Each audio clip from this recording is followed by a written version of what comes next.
You're listening to the Sales Hunter podcast. I'm Mark Hunter. Of course, I'm known as the Sales Hunter. Hey, today we're going to be talking about prospecting. Get outside the box, because if you're in the box, you're not going to be successful. And to do that, we're going across the pond. Simon Hares joining us from the UK, and the show begins right now. You're listening to the Sales Hunter podcast with Mark Hunter, where the focus is to help you as a salesman sell with confidence and integrity. And now here's your host.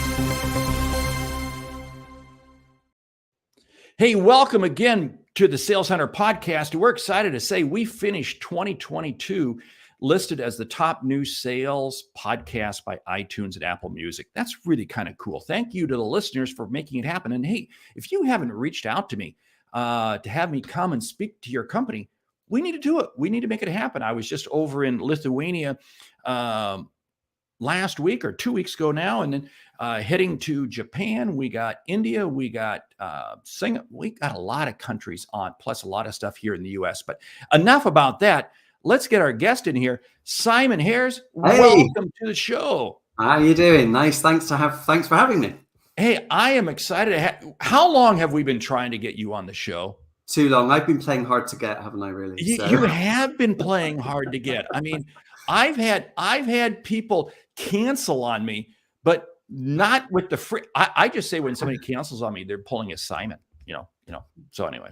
Well, there you go. You see, it's a crazy diary that I run, and you know what it's like, Mark. Clients have to come first. So you get something in the diary, something crops up, you think, what has it got to do? I'm just going to have to kick Mark to the curb. I'm so sorry. I know. I'm used to being kicked to the curb. I have kids. So anyway, hey, let's get into it. Let's talk about prospecting and get outside the box, because you specifically said, hey, Mark, this is what I want to talk about. So what is it? What's the deal? Well, the thing is, in 2023, we see so much about the importance of prospecting, and we see so much out there around things around empathy and storytelling and all this stuff. But it's really easy to get lost in the miasma, I think is the word, isn't it, of stuff that's out there that is thrown at salespeople, when ultimately it's just about doing everything you can to get in front of the client. And being able to talk to people every single day should be part of a salesperson's toolkit. It should be part of their routine. I think you and I had a kind of an exchange on LinkedIn where we talked about sales prospecting being part of your 5 a day for your sales health. And, I practice what I preach without a doubt. I do 5 cold calls minimum every single day. Doesn't matter where I am or what I'm doing, because you've got to keep those skills sharp. But so many people are scared of prospecting. They're frightened of doing it. They don't do it. And there's so many reasons behind why people don't do it. We've got all the science around core reluctance. Ultimately, if you're told as a kid, don't talk to strangers and stranger danger, well, guess what? That projects into our adult life, and we don't call people we don't know. If you're told as a kid, don't answer back, don't cheek your elders, guess what? It projects into our life. We'll never talk to anyone who is seen to be more important than us in a bigger company than ours or has a senior title. So, okay, now I got to stop you right here, because I think one of the reasons people overcomplicate prospecting in sales is because they're really afraid to do it. Well, and like you said, it's just 5 calls a day. You make 5 calls a day. You have to be. But how do we get people over that hurdle? Because I want to see prospecting be no different than, brushing your teeth, no different than eating. It's something you do daily, period. Absolutely. How do we get them over that hurdle? It's a lifestyle thing, isn't it? It's about just knowing you're just going to do it. Like you say, brushing your teeth, that's what we're going to do. There is an element to this where ultimately we have to kind of fall in love with our product again, fall in love with our service again. And I personally believe that, as I said, with all of the stuff that's out there about sales right now, we need to go back a few steps and take a long, hard look at the products and services that we offer and ask ourselves, have we actually forgotten why those products and services were created in the first place? Have we actually forgotten the problems that those particular products and services were created to solve. Have we forgotten that? Because I don't know about you, Mark, but I find that when I'm dealing with very experienced salespeople who won't prospect, all they ever talk about to anyone that's new is price. They forget to talk about some of the really key fundamentals as to why their products were formed, why they were created in the first place. So sales managers have a responsibility to be able to remind their sales teams through internal development and training to re-educate them on why their product is so good, what it is it solves, and then go out, find the problems, solve the problems, and then do it. We're always taught, aren't we? Go and find the problems. But if we don't know or have forgotten because we've become, I don't know, what shall I call it? Product blind, because we're so close to something we just don't see it anymore, then we need to be, re-educated with that. And we have a responsibility to do it. And it's funny, but when you see a new salesperson join an organization, they've usually gone through a bit of a rigmarole and being asked by the interviewer, usually the sales manager, show me how you sell our product. They might do a role play with them. And then when they join on their first day, they're really excited to start selling their product and they give it a go. And then after a while, they just settle back into what everyone else does. It's like, we want to be able to capture that moment of excitement and get our salespeople excited to pick up the phone and talk to prospects. Sometimes we only learn that lesson when we run our own business. Oh, see, man, you've just said so much there. And there's a couple key things that I think people are too in love with the physical nature of their product, or their, this is what it, this is what it looks like. This is how it works and all that sort of stuff. And you made the comment, we're not really focused on the solution. We got to be focused on the solution that it provides. And that's where we have to focus our time and effort. Larry Levine, great guy, Selling from the Heart podcast. He says prospecting is a non-negotiable daily activity. It's a lifestyle. Scared salespeople will have scary sales funnels. You're right, because they put all kinds of garbage in there, thinking somehow it's going to make something, and it's not. Yeah. But it comes back to, and you do this very well, it's just a conversation. It's just a conversation. But why do people struggle with that? Here's the thing. I believe that when people are frightened to call, it's because you can feel fear. They can feel fear. But you know what else? Customers can feel a process, and they're frightened of that. And that's why they'll reject you. That's why they'll tell you to bugger off. That's why they'll tell you to disappear, because they can feel the process. Now, if you're going to create a process that someone can feel, well, nobody likes that. No wonder we hate salespeople. And then you get, and this is my real pet hate here, so forgive me for being personal here. I really hate those people that profess to use disruptive sales techniques. They ring up and they say, hi, my name is, and this is a sales call. Do you fancy rolling the dice? Or, hi, this is such and such. This is a sales call. Do you want to give me 30 seconds? How many times do you actually give your client the opportunity to say no to you? And you do it inadvertently. Do you know what? I had an email this morning and I posted this on LinkedIn and I've got it here. Hi, Simon. I hope you're well this morning. I'm just interested to find out if you have any IT support requirements at the moment. No. If you have any problems or issues with your current IT setup, no. We'd be happy to discuss how we can help them. No. We can always jump on a call online meeting if you'd be interested in a chat. No. How many times do you stimulate a yes with a client in a sales call? We always turn around and say, get 3 or 4 yeses in a line. That's all good. How many times are you inadvertently getting a client to say no? And do you know what the irony of all of this is? That salesperson is going to go to their manager and say, do you know what? I've done 10, 20 outreach prospecting emails this morning. And guess what? That sales manager is paying that person's salary. And that's what's costing that company. And therefore, these people need training. I wrote back to her and I said, seriously, you have given me every excuse to say no. Why didn't you just simply pick up the phone? Well, and this is the whole thing, because that person probably sent, I bet that same email is probably in my inbox too, because again, they probably sent it to 1,000 people. And this is what I always contend, that the bad email sent to one person is a bad email. The bad email sent to 1,000 people is death. Yeah. Because this is what I find so interesting, because this person is not addressing any of your issues. It's not, not addressing any, and hasn't done any really. If they understood you, if they went out and looked at your profile, looked at your LinkedIn profile, they know, you know what? I don't think Simon Harris is probably a candidate for our services. No, scratch that name off the list. Because again, I always say go on. Sorry, Mark. Prospecting is about getting tight with who you can do business with. It's not a mass. It's not 10,000 names. Yeah. It's 100 names that you can impact and help. Yeah, it is. Absolutely. And, the point you just made about researching, if she'd have researched my business, within prospecting as well, we often find salespeople over-researching and spending too much time doing it. My message to people prospecting is leave yourself something to find out. Don't ask questions you already know the answers to. Actually ask questions that you genuinely don't know the answer to, but then show that you're genuinely interested. Because aren't you? Because I ask you this, if it was your business and you owned that company, you would definitely be very interested.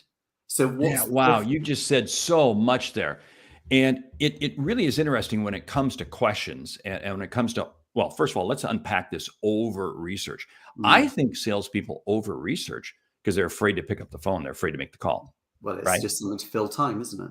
I mean, they just, I just didn't have time to make any calls today because I was still getting all my research. And they spend all this. And that's why I say preparing to prospect is not prospecting. Prospecting is when you are interacting with the prospect, period. Any other activity you're doing is not prospecting. But I want to come back in this whole question thing, because this, you just tripped a trigger in me, because, bad salespeople will go in and ask questions that they average salespeople. Average salespeople will walk in and ask questions that they know the customer can't answer, but they can answer because they want to prove to the customer that they're so smart. I think the great salesperson walks in and asks questions that neither the customer nor they can answer. And it creates a conversation. Well, let me pick up on that. Yesterday, I was on a call to a prospect, and we had a meeting. We went straight to do a meeting like this. And during the training, during the meeting, she was asking about the types of training that we deliver and how that can help. And I said to her, what are the key things that you need training to deliver into your business? And she said, we just need to make sure that that training is applicable. We've already got internal training that we've created ourselves. And my next question was, so if you take the internal training you've already got, how much of that training, number one, was created pre-pandemic? And number two, how much of that training as a percentage can you actually deliver in a side-by-side coaching or real dual call event? Because if it's a really high number, then you've got some really, really good stuff there. Have you thought about that? And she said, no, I've never thought about it that way. And I said, right. So then maybe if we're talking about how applicable it is in a side-by-side event, would it be fair to say that your training need is not sales training, but actually how to train the senior people in your business, how to be better side-by-side sales coaches? Ooh. And she said, yes, send me that. And eventually, just by listening to what she was saying and thinking through how people use things, we suddenly start to realize that this doesn't need to be an expensive adventure for her. We can actually provide great value by utilizing what she's doing. And she wants to talk further. And that's so important. What you just said was so good. And I'm going to encourage people, back up the audio and listen to the last 90 seconds of what Simon was talking about. Because what he did was he posed a question and the person shared some information, and then you kept drilling down with it. You kept unpacking it. Again, this is not the formal sales process. This is a conversation. But what did it do? It allowed her, the prospect you were talking to realize that she's got some good stuff. She just needs to make a couple tweaks to it, a couple changes to it, and it's going to be even better, which is, boom, the solution that you can help her with. And now, I'm going to ask you this question. Go on. Did you go into that phone call thinking that's what you were going to provide her? No. Bingo! Win the prize. Simon, stop by the gift shop and pick up a gift especially for you. I like that. See, this is what's cool. Again, audience, listen to this. He said no, but he found a solution by having a conversation. Oh, Simon, this is brilliant. But the thing is, what you realize is that very quickly, and this is my word, Larry's on here. Larry knows like this word I use, and it's always about relevance, always about relevance. She will go away, and I am confident knowing that she will not have that same conversation with another provider. She'll never have that conversation with another one. And when we think about the problems that clients have, when we talk about our products, we know that there are what are known as the spoken known problems that they will have. These are the things they're happy to talk about, and they know about, and they're happy to tell you when you talk to them, if you get that far. But they're also having that conversation with every other salesperson as well. So it gets boring. And then what you've got is you've got the unspoken known problem.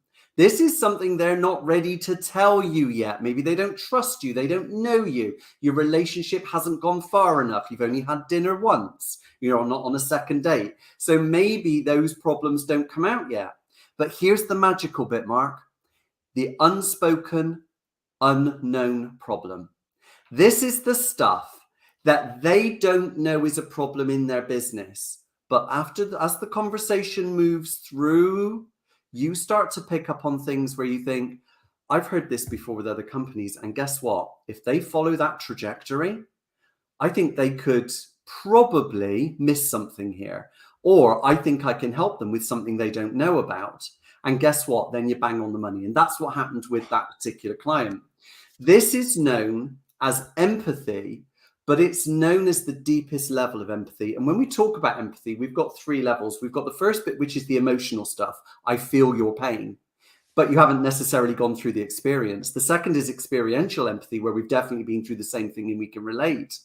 The third is this cognitive, predictive empathy, where we can start to accurately predict a trajectory that someone is going on based on our experience of dealing with similar people. And that's why when we're prospecting, we have to say to people, the reason I'm calling you today is because I have worked and helped with people who are just like you, and they are do.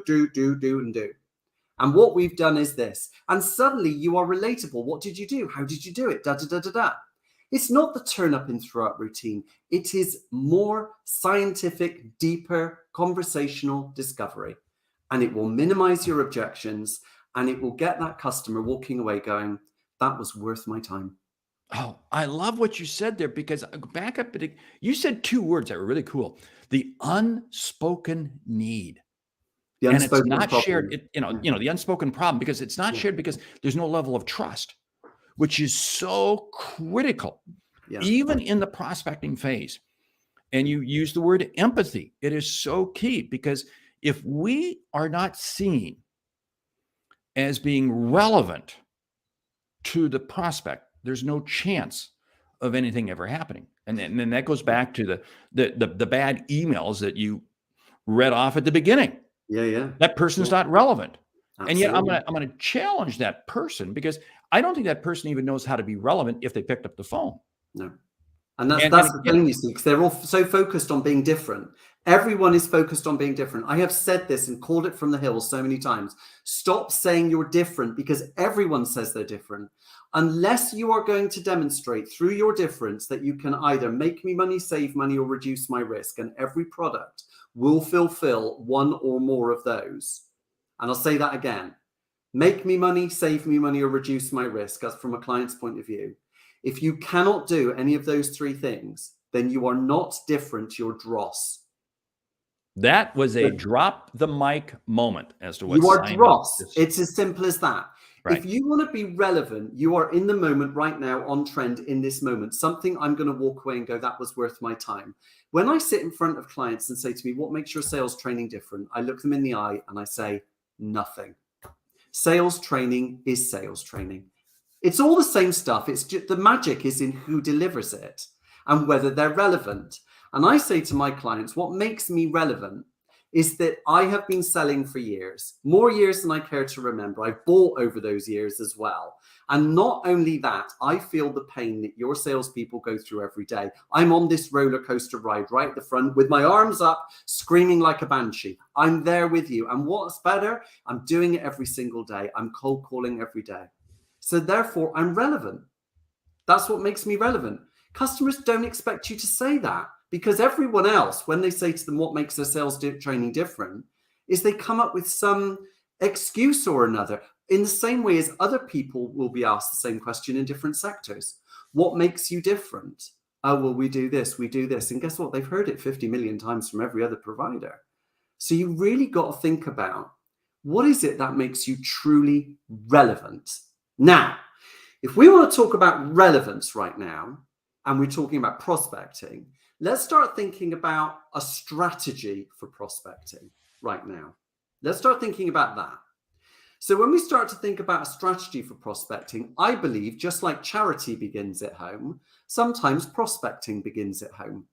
And I've created a 6-stage prospecting in 2023 process that people can follow. And if any of the people watching this want a copy of it, just DM me on LinkedIn, make sure we're connected. I'll send you a copy. It's absolutely fine.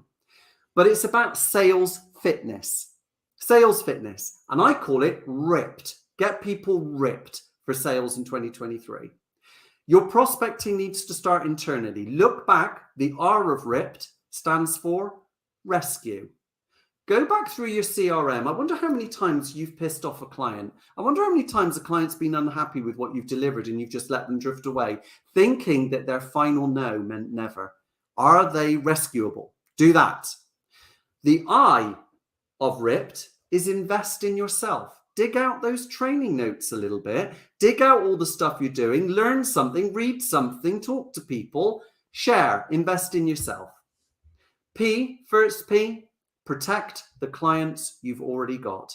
Every other competitor is going to be prospecting on your clients, selling against you, regardless of the number of times they've been told don't slag off the competition. They are going to slag against you, sell against you. So what are you doing to actually prospect to protect those clients that you've got right now? Second P, perfect your sales process. Perfect your discovery. Think about the things that I talked about just now in the way that we do that. Perfect your sales process. Perfect your closing. Perfect everything. Don't think that value is just discounting your price. The E is, what are the exceptions? What are the things that are going to stop you from being successful? In strategy, we call this barriers to success. The things that will get in the way and prevent you from being successful. Just find out what they are. In the UK, maybe it's Brexit, anything like that. Could be the economic climate, could be political, whatever it is. Find out what's going to stop you and be prepared for it. And then my last bit, the D of ripped, rediscover with your clients. You might have not done a decent discovery with your clients for the last 2 years. You might have been trading with them, working with them for years. When was the last time you sat down with them and went, do you know what, if we were to go back to basics again together, what's changed? Since we haven't really had that conversation, have we? What's been going on in the business? Now, you might have had an idea, but have you truly spent time drilling down? Have you truly rediscovered? Spend time doing that. So the strategy is simple.